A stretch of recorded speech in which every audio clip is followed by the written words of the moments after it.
Like and subscribe and click the bell icon to get new video updates.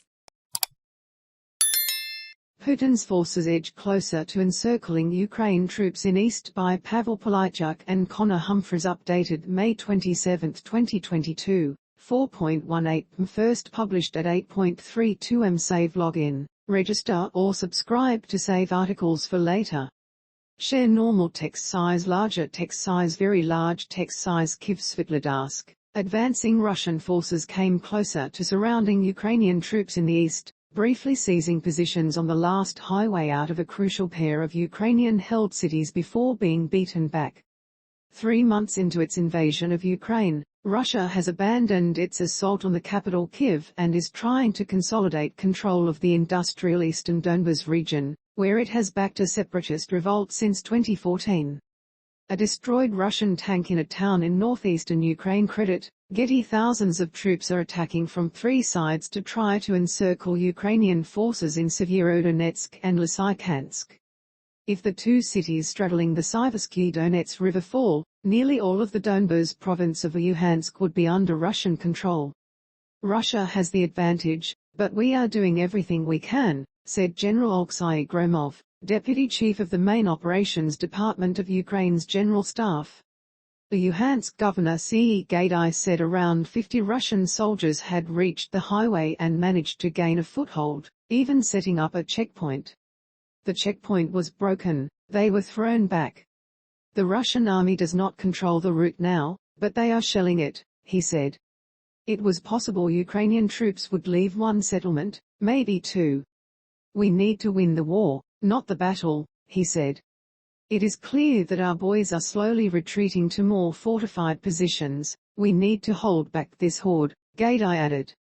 A serviceman of Donetsk People's Republic militia embraces a local woman in Svitlodarsk, in territory under the government of the Russia-backed Donetsk People's Republic, in eastern Ukraine. Credit AP. Western military analysts see the battle for the 2 cities as a potential turning point in the war, now that Russia has redefined its principal objective as capturing the east.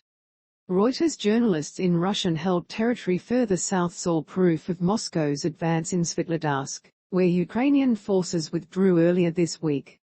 The town is now firmly under control of pro-Russian fighters, who have occupied the local government building and hung a Soviet hammer and sickle flag at the door. Reuters drone footage of the nearby abandoned battlefield showed craters pockmarking a green field surrounded by wrecked buildings. Ukraine's military said 50 towns in Donetsk and Luhansk came under shelling on Thursday, with 9 civilians killed. Russia's recent gains in the Donbas follow the surrender of Ukraine's garrison in Mariupol last week, and suggest a shift in momentum after weeks in which Ukrainian forces had advanced near Kharkiv in the northeast. Recent Russian gains offer a sobering check on expectations for the near term, tweeted defense analyst Michael Kaufman, director of Russian studies at the US-based CNA think tank. Russian troops have broken through Ukrainian lines at Popasna, south of Severodonetsk, and are threatening to encircle Ukrainian forces, he wrote. Ukrainian Interior Ministry advisor Vadim Denisenko told a briefing 25 Russian battalions were attempting to surround the Ukrainian forces. The head of Ukraine's armed forces, Valery Zaluzny, called on Telegram for more Western arms, particularly weapons that will allow us to hit the enemy at a big distance.